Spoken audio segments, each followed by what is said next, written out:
Hello students, मैं doctor Dinesh Kumar आप सभी लोगों का फिजिक्स हाईवेज में एक बार फिर से स्वागत करता हूं। फिजिक्स हाईवेज एक ऐसा चैनल है जो सभी स्टूडेंट्स को फ्री में एजुकेशन प्रोवाइड करता है।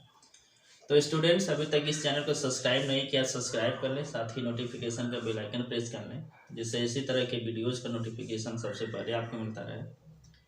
और इस चैनल को अपने दोस्तों में भी शेयर करें, जिससे वे लोग भी इस चैनल से लाभ उठा सकें।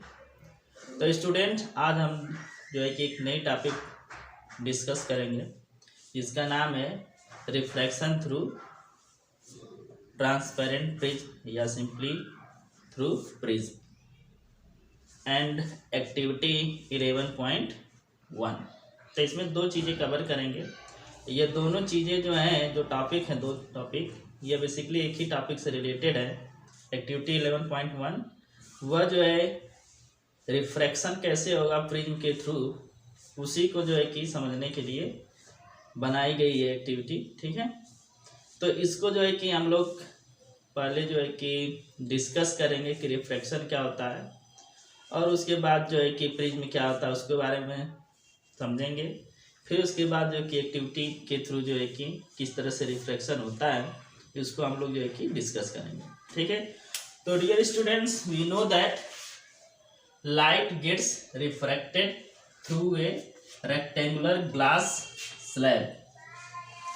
तो लाइट जो होती है, लास्ट चैप्टर्स में हम लोगों ने डिस्कस किया था कि लाइट जो है वो ग्लास स्लैब से क्या होती है, रिफ्रैक्ट होती है। ठीक है, तो ग्लास स्लैब जो होती है वो ऑलमोस्ट 2 डायमेंशनल होती है। तो 2 डायमेंशनल रेक्टेंगुलर ग्लास स्लैब से लाइट क्या होती है, रिफ्रैक्ट हो जाती है। इससे इसका हम लोगों ने स्टडी किया हुआ है। तो फॉर पैरेलल रिफ्रैक्टिंग सरफेसेस, तो कोई सरफेस ऐसा है जो जहाँ से रिफ्रैक्शन होना है वो यदि पैरेलल है, जैसे कि ग्लास स्लैब में होता है, the emergent ray is parallel to the incident ray. तो इमर्जेंट रे क्या होती है, इंसिडेंट रे के पैरेलल होती है। ठीक है, तो यह हमारा ग्लास स्लैब है, यह एक नॉर्मल ड्रा किया गया है। ठीक है, और नॉर्मल पर जो है कि एक एंगल बनाती हुई, आई एंगल बनाती हुई रे क्या हो रही है, इंसिडेंट हो रही है। और यहाँ ग्लास स्लैब पर इंसिडेंट होने के बाद इसका सम पार्ट्स जो है कि रिफ्रैक्ट हो जाता है सेम मीडियम में with angle r with respect to normal. और उसके बाद जो है कि ये क्या जाता है, यहाँ पर रिफ्रैक्ट हो जाती है रे। इसको हम चाहे तो ये आई और आर दोनों सेम होते हैं तो इसको आई ही लिखते हैं, या फिर इसको हम R1 लिख सकते हैं। और यहाँ पर ये नॉर्मल से जब ये लाइट अंदर की तरफ इंटर करती है तो इस लाइट को हम बोलते हैं रिफ्रैक्टेड रे। और यह नॉर्मल से एक एंगल बनाती है जिसको हम स्मॉल r से डिनोट करते हैं यहाँ पर। ठीक है,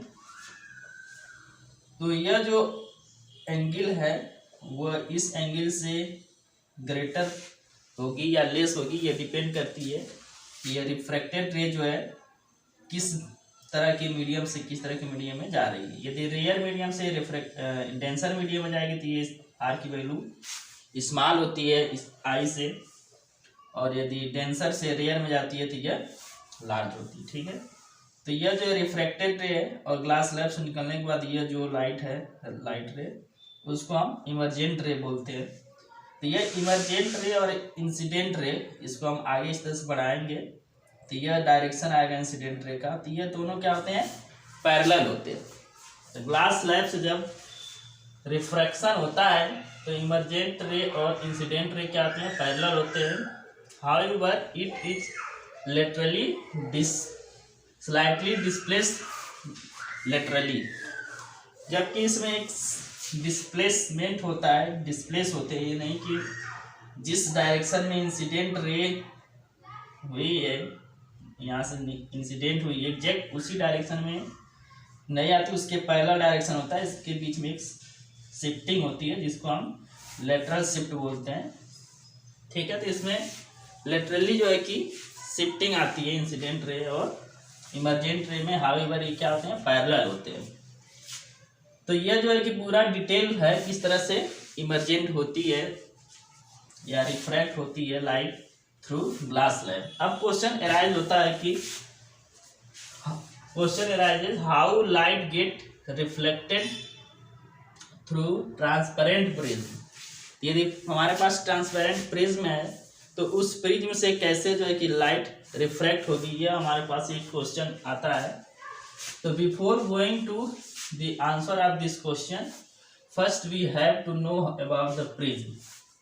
तो इसका आंसर जानने से पहले हमें ये जानना जरूरी है कि प्रिज्म क्या होता है, प्रिज्म किस तरह का बनता है, किस तरह से दिखता है, यह जानना बहुत ही इम्पॉर्टेंट है। तो प्रिज्म क्या है? Prism is a rectangular form of glass, it has two triangular bases. तो इसमें दो जो है कि ट्रायंगुलर बेसेस होते हैं, आप फिगर में देख सकते हैं। यह एक ट्रायंगल है और यह दूसरा ट्रायंगल है। इन्हीं दो ट्रायंगल की हेल्प से प्रिज्म को क्या किया जाता है? डिजाइन किया जाता है। तो यह दो जो है क्या है? ट्रायंगुलर है, ठीक है, ट्रायंगुलर बेस है। इसके बाद क्या होता है इसमें? And 3 rectangular lateral surfaces. तो इसमें 3 जो है कि रेक्टेंगुलर जो है कि सरफेस होते हैं। तो यह जो है कि ट्रायंगल है, ये एक ट्रायंगल है, तो इसका ये ट्रायंगल का पार्ट्स और इसका ये ट्रायंगल का पार्ट्स मिला दिया जाएगा इस तरह से, और इस कार्नर को इस कार्नर से मिला दिया जाए। तो ये जो पार्ट्स है ये क्या हो जाएगा? एक रेक्टेंगल बन जाएगा। तो इस रेक्टेंगल से इसको हम क्या करते हैं? ग्लास का रेक्टेंगल पार्ट से इसको कवर कर देते। तो ये एक रेक्टेंगल पार्ट्स हो गया। उसके बाद इस कार्नर इस कार्नर को मिला करके इसको कवर कर दिया जाता है। तो यह एक रेक्टेंगुलर पार्ट हो गया। तो एक ये और एक ये, 2 हो गए। इसके बाद जो है कि इस कार्नर और इस कार्नर, उसी तरह से इस बेस ट्रायंगुलर बेस का यह कार्नर और यह कार्नर मिलाया जाए। तो यह और यह एक रेक्टेंगल और बन जाता है। तो इस तरीके से 3 रेक्टेंगल इसमें बनते हैं, ठीक है। तो 3 रेक्टेंगुलर पार्ट्स होते हैं सरफेस, ठीक है। उसके बाद क्या है? This surfaces are inclined to each other. तो ये जो सरफेस है, यह सरफेस और यह सरफेस या फिर यह सरफेस, ये तीनों क्या होते हैं? एक दूसरे से इंक्लाइन होते हैं। ये हमारी ट्रायंगल हो गया, ठीक है। इसका यह वाला पार्ट्स कार्नर ऊपर का हो गया, नीचे वाला पार्ट्स, इसको मिला दिया जाता है। ये क्या हो गया? इंक्लाइन हो गया इस तरह से। और एक इधर से इंक्लाइन हो गया, इधर से इंक्लाइन, इधर से इंक्लाइन, और फिर ये नीचे इस तरह से प्लेन रहेगा। तब यह जो है कि इससे इंक्लाइंड हुआ, ठीक है। तो ये तीनों ही फेसेस क्या होते हैं? इंक्लाइंड होते हैं। The angle between the 2 lateral faces are is called the angle of the prism. तो यह जो फेसेस जहाँ पे इंक्लाइंड होते हैं उस एंगल को हम बोलते हैं एंगल ऑफ द प्रिज्म, ठीक है, जिसको हम ए से क्या करते हैं? डिनोट करते हैं। तो हम इसको देख सकते हैं कि यह जो एक रेक्टेंगल है और यह एक रेक्टेंगल है, यह दोनों इंक्लाइंड हो रहे हैं, एंगल इससे और इससे। तो यह एंगल ए और ये भी एंगल क्या होंगे? ए ही होंगे। दोनों का हम एंगल ऑफ प्रिज्म बोलेंगे, ठीक ना। इसका रिप्रेजेंटेशन जो है 2D में हम कर सकते हैं इस तरह से, ट्रायंगल के शेप लगा कर बता करके। तो यह जो एक रेक्टेंगुलर फेस इस तरह से जा रहा है और एक इसके करस्पॉन्डिंग जा रहा है, तो दोनों इंक्लाइंड हो रहे हैं इस पर। तो यही क्या हो जाएगा? एंगल ये हो जाएगा, ठीक है। सिमिलरली यहाँ देखेंगे तो यह जो बेस है ट्रायंगल का, इससे पैरेलल या तो इधर की तरफ या पीछे की तरफ एक रेक्टेंगुलर प्लेन होगा और ये वाला जो है कि इंक्लाइंड होगा। तो यह एंगल बनेगा, तो यह भी एंगल ए होगा। उसी तरह से इस पर इस तरह से इंक्लाइंड होगा इस तरह से, तो यह भी एंगल ए बनेगा। तो ये तीनों ही एंगल ए होंगे, ठीक है, जिसको हम एंगल ऑफ प्रिज्म कहेंगे, ठीक है। तो अब हमारे पास अब यह आता है कि यह ट्रायंगल से किस तरह से रिफ्लेक्शन होगा। तो उसके लिए हम क्या करेंगे? एक्टिविटी 11.1 को देखेंगे, ठीक है। स्टूडेंट्स आइए अभी स्टार्ट करते हैं एक्टिविटी 11.1। 11.1 में क्या करना है, fix a sheet of white paper on A driving board using driving pins. तो इसके लिए हमें क्या करना है, एक वाइट पेपर लेना है A4 साइज का, उसको जो है कि ड्राइविंग बोर्ड पर क्या करना है, पिन कर देना है, फिक्स कर देना है with the help of driving pins.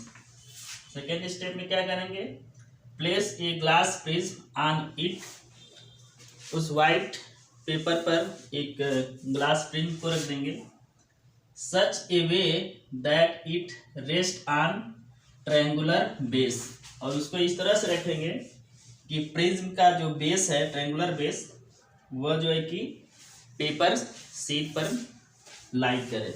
उसका जो कि रेक्टेंगुलर पार्ट्स को जो है कि हम पेपर पर नहीं रखेंगे, बल्कि उसका ट्रायंगुलर जो बेस है उसको पेपर पर रखेंगे। Trace the outline of the prism on the paper sheet using pencil. Pencil की हेल्प से क्या करेंगे, पेपर पर जो प्रिज्म की आउटलाइन है उसको हम ड्रा कर लेंगे, तो वह एक प्रिज्म के शेप का आएगा जिसको हम ABC नाम दे देंगे। ठीक है, तो ABC या प्रिज्म का जो ट्रायंगुलर बेस है उसका यह आउटलाइन को शो करेगा। तो ये तीनों कार्नर्स को मिला देंगे तो ट्रायंगल्स हो जाएगा। उसके बाद क्या करना है, draw a straight line PE incident to the one of the refracting surface से AB ऑफ प्रिज्म। तो प्रिज्म का जो एक रिफ्लेक्टिंग सरफेस AB ये मान लेते हैं, AB हमने लिया, तो AB पर एक इंसिडेंट रे जो होगी PE, इस डायरेक्शन में क्या करेंगे, लाइन ड्रा कर लेंगे, स्ट्रेट लाइन ड्रा कर लेंगे, जो कि बेस जो इसका आउटलाइन है AB, उसको जो है कि E पर क्या करेगा, इंटरसेक्ट करेगा। फिक्स टू पिंस से at P and Q, P और Q पर क्या करेंगे, दो पिंस को क्या करेंगे, फिक्स कर लेंगे ऑन द लाइन PE। जो P लाइन है, हम यहाँ पे एक लाइन ड्रा करेंगे, उस पर जो है कि दो पिंस को क्या करेंगे, फिक्स कर देंगे, one at P and other at Q। Next क्या करना है, look for the images of pins fix at point P and Q through other face of the prism से AC। अब हम क्या करेंगे, यहाँ पर प्रिज्म रखा रहेगा, यहाँ पर पिंस हमने फिक्स कर लिया है और ये एक लाइन ड्रा कर लिया है जिससे कि पिंस हमारी एक लाइन में हो, तो उसी लाइन पर हम इनको फिक्स किया है। अब दूसरे साइड से क्या करेंगे, AC साइड से इसके इमेज को देखने की कोशिश करेंगे। ठीक है, तो इस साइड से जब हम देखेंगे तो इस पिंस के क्या होंगे, इमेज इधर दिखाई देंगे। अब उसके बाद नेक्स्ट क्या करना है, fix two more pins at R and S। R और S पॉइंट्स पर हम क्या करेंगे, दो और पिन फिक्स करेंगे, such that the pins at R and S, R और S पर जो पिन फिक्स करेंगे वो इस तरह से फिक्स करेंगे कि ये जो पिंस हैं and image of pins PQ, जो पिन फिक्स करेंगे उसका वह जो होगा, वो PQ पिंस का जो इमेज बनेगा वह जो है कि एक ही लाइन में क्या करेंगे, लाई करेंगे, lie on the same line. तो इसका इमेज जिस लाइन पे बनेगा उसी लाइन पर PQ के इमेज के ही लाइन पर R और S पिन को क्या करेंगे, फिक्स कर लेंगे। फिर नेक्स्ट क्या करेंगे, remove the pins and glass prism. उसके बाद प्रिज्म को और जो है कि पिंस को क्या करेंगे, रिमूव कर देंगे।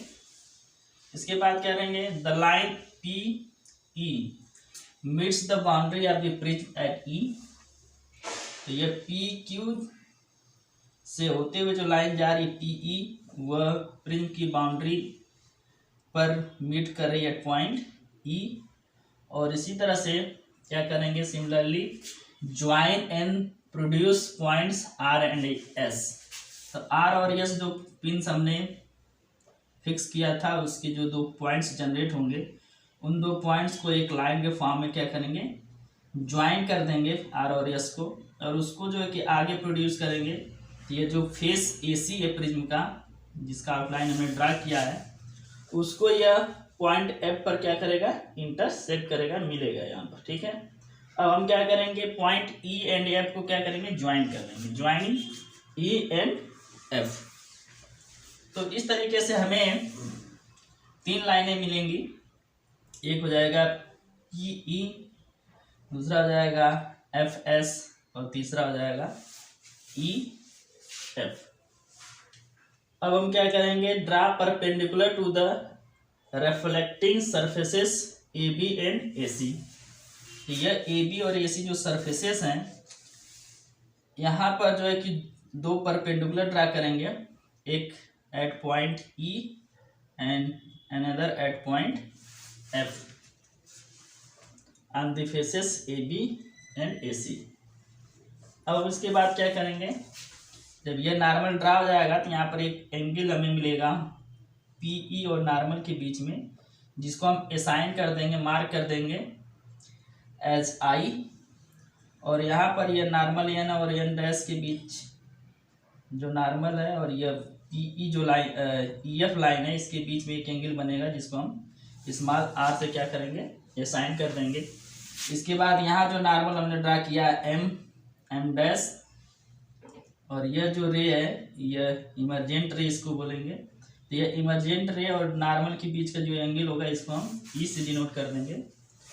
ठीक है, इसके बाद हम क्या करेंगे, यह जो इंसिडेंट रे इसको आगे प्रोड्यूस करेंगे यहाँ तक, और ये इमरजेंट रे को बैक प्रोड्यूस करेंगे। तो ये इंटरसेक्ट करेगा एट पॉइंट जी, और यहाँ पर यह जो एंगल एक बनेगा इंसिडेंट रे और इमरजेंट रे के इंटरसेक्टिंग पॉइंट्स हैं, उसको हम कैपिटल डी से क्या करेंगे, डिनोट कर देंगे। तो इस तरीके से हम यहाँ पर मार्क कर लेंगे, mark the angle of incident I. तो आई जो एंगल है, इसको हम एंगल ऑफ इंसिडेंस बोलते हैं, जिसको आई से डिनोट किया जाता है।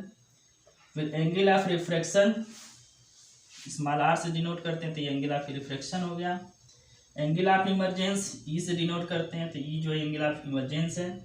And angle of deviation D, और यह जो डी है, ये एंगल ऑफ डेविएशन को इंडिकेट करता है। तो ये बताता है कि जो हमारी इंसिडेंट रे है, वह जो है कि रिफ्रैक्ट होने के बाद जब इमर्ज होती है, वह जो है कि किस एंगल से डेविएट हो रही है, वो इस एंगल से पता चलता है। तो इस तरीके से हमें जो है कि एक्टिविटी 11.1 से हमें मिलता है कि प्रिज्म के थ्रू किस तरह से रिफ्रैक्शन लाइट का होता है। ठीक है, इसका जो बचा हुआ रिमेनिंग पार्ट्स है, उसको नेक्स्ट स्लाइड में हम लोग क्या करेंगे, डिस्कस करेंगे। Here we observe that PE is incident ray, EF is refracted ray and FS is emergent ray। ये क्या है, इंसिडेंट रे,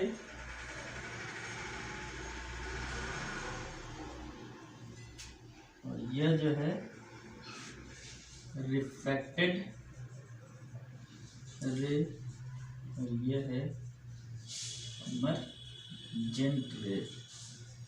ठीक है, here we can notice that a ray of light is entering from air to glass at the first surface AB। यहाँ पर हम देख रहे हैं जो AB सरफेस है, यहाँ पर लाइट जो है, यहाँ पिन जो है कि फिक्स किया गया था। तो फिक्स पिन से जो लाइट रिफ्लेक्ट होकर के यहाँ आ रही है, इंसिडेंट हो रही है, वह जो है एयर से ग्लास में क्या कर रही है, इंटर कर रही है यहाँ पर। ठीक है, मीन्स रेयर मीडियम से डेंसर मीडियम में क्या हो रही है, इंटर कर रही है। तो यहाँ से रिफ्रैक्ट होने के बाद यह जो रिफ्रैक्टेड रे है, ये क्या हो जा रही है, यहाँ पर नॉर्मल की तरफ बेंड हो जा रही है। ठीक है, तो ये है the light ray on refraction bend towards normal, normal की तरफ बेंड हो जा रही है। At the second surface the light ray as entered from glass to air, hence it has bend away from normal. तो यहाँ पर यदि देखा जाए सेकेंड सरफेस AC पर, तो यह जो फर्स्ट सरफेस से जो रिफ्रैक्ट हुई रे वो जो है यहाँ के लिए क्या आ जाएगी इंसिडेंट रे। तो इस नॉर्मल से जो एंगल हो जाएगा यह यहाँ के लिए इंसिडेंट एंगल होगा, और यहाँ से यह जो इमर्ज हो रही है लाइट वो जो यहाँ से रिफ्रैक्टेड लाइट या फिर इमर्जेंट लाइट होगी।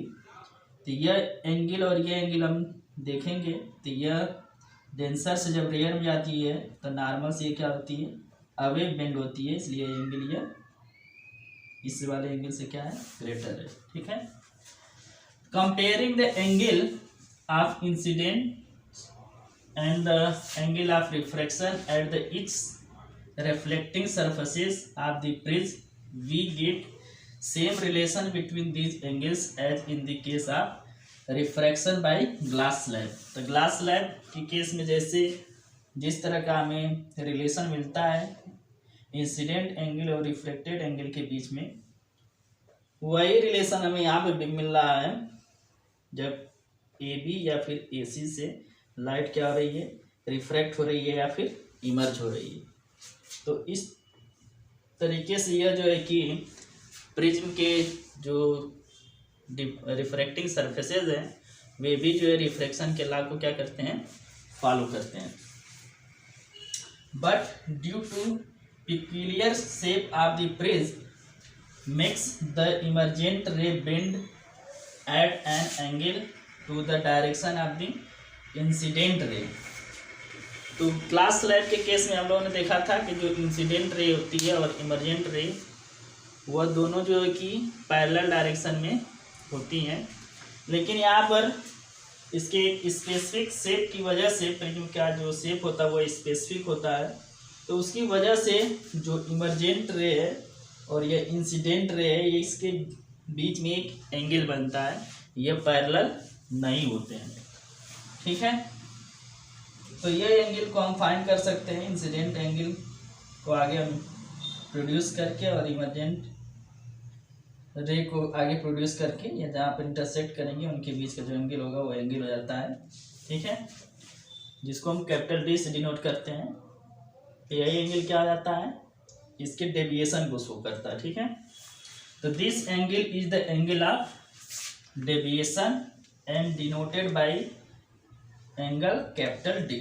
तो इसको कैपिटल D या समटाइम्स डेल्टा से भी क्या करते हैं इसको डिनोट करते हैं। तो यह जो कि डिफरेंस होता है refraction of light through glass slab and the through glass prism, दोनों में ये डिफरेंस है। उसमें ग्लास स्लैब के केस में इंसिडेंट रे और इमर्जेंट रे दोनों पैरेलल होते हैं, बट उनमें जो कि एक लेटरल शिफ्ट होता है, और यहाँ पर जो है कि ये दोनों पैरेलल नहीं होते हैं, इनके बीच में एक एंगल बनता है जिसको हम डेविएशन एंगल बोलते हैं। और यहाँ पर जो दो रिफ्रैक्टिंग सरफेस हैं जो मीट कर रहे हैं वह जो एंगल बन रहा है उसको हम एंगल ऑफ प्रिज्म बोलते हैं, जिसको कैपिटल A से डिनोट करते हैं। ठीक है, तो ये पूरा डिटेल था जिसमें हम लोगों ने एक्टिविटी 11.1 के थ्रू जो है कि reflection of light through prism कैसे वर्क करता है, उसमें क्या क्या चीज़ें आती हैं, कौन कौन से एंगल्स बनते हैं, उनमें क्या रिलेशन होता है, ये हम लोगों ने इसमें डिटेल में डिस्कस किया। तो आई होप यह वीडियो आप लोगों को अच्छा लगा होगा। इस वीडियो को लाइक कर दें, अपने दोस्तों में शेयर करें, और अभी तक चैनल को सब्सक्राइब नहीं किया सब्सक्राइब कर लें। साथ ही इस चैनल को अपने दोस्तों में भी शेयर करें जिससे वे लोग इससे लाभ ले सकें। तो इस वीडियो में इतना ही, फिर मिलते हैं नए वीडियो में नए टॉपिक के साथ। तब तक के लिए धन्यवाद, जय हिंद।